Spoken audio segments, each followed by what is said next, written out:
Hi friends जय जगन्नाथ और गोटे नुआ ब्लॉगिंग को फोन कर आपण मानक स्वागत करूँ। ये साड़ीटा भल देखा जाउची भल देखा जाउची भल देखा जाउची एटा एक्चुअली माँ देइथिले माँ कहले नुआटा तू टिके पिंधि दे सेति में मु आज पिंधि छी अमावास्या रे चिता लगी अमावास्या रे भल देखा जाउची। हां मु एठी ठाकुर को पूजा कर सारलेनी सकाळ सकाळ उठी मोर ठाकुर पूजा सरलेनी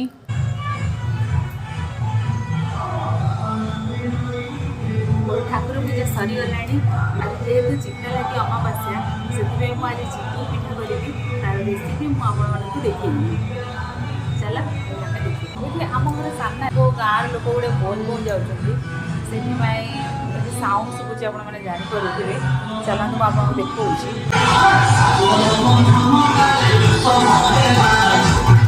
एक्चुअली मु ब्लॉगिंग करिया टाइम साउंडटा टे शुभुचे जानी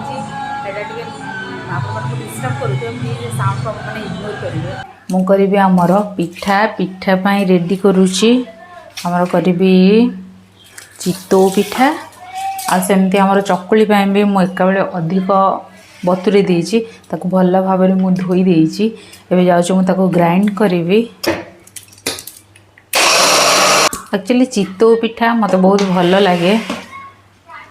मुझे करेनी मत ठीक से आसेनी किंतु काली ठू मु घर को फोन करी मो मामा को सब बुझी देइछि देखिबा केमती होउछि एटा पतला चकड़ी पाई आ ये होउछि मोर चितौ पिठा पाई इथे आ टिके पानी ऐड करूचे कहीं ना या पैटर्नटा बहुत पतला हबो तापरे मु इथे ऐड करी स्वाद अनुसार लुण ऐड करी तापर मैं चीनी ऐड करुच्ची आपण गुड़ भी ऐड करें इतने किसी दही ऐड करेंगे कहीं दही ऐड कले सॉफ्ट हम चितौ पिठारे पूर देवाई छेना प्रिपेयर करी से यहाँ आमर क्षीर क्षीर रु मु छेना बाहर करी ये मु गरम क्षीर रे किसी दही ऐड कली दही ऐड कले क्षीर आमर छिड़ीज छेना हो आज्ञा हाँ फुंकी देवी चलो मोर छेना रेडी हो देखो आमर फ्रेश फ्रेश छेना नड़िया भी कर नड़िया छेना मिसेकी एथरे किसी चीनी मु ऐड करुचे मोर ये देखिपुंट मो जो पूर रे टिके छेना अधिक हो गला नड़िया कम है से मुझे आम बाड़ी गचरू गोटे नड़िया पारिया चल जा आम हजबैंड जाइछंती छात उपर को हजबैंड आम नड़िया पारुचंती आम बाड़ी नड़िया बहुत मीठा ये देखिपे दीटा आ पहले ये देखु आम गचर नड़िया को ये करुच्ची तावा बसई देली ता देहरे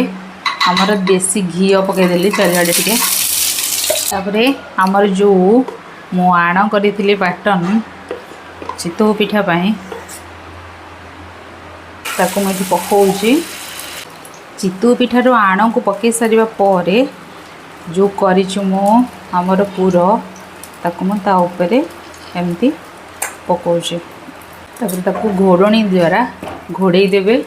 मुझे आगुरी गरम पानी करी तापर एमती आप गरम पानी टिके पकईदेवे तो हाफ किलो चाउल नेबे से 2 मुठा खंडे बिरी पकेबे बिरी पकेले सेटा सॉफ्ट आसीबो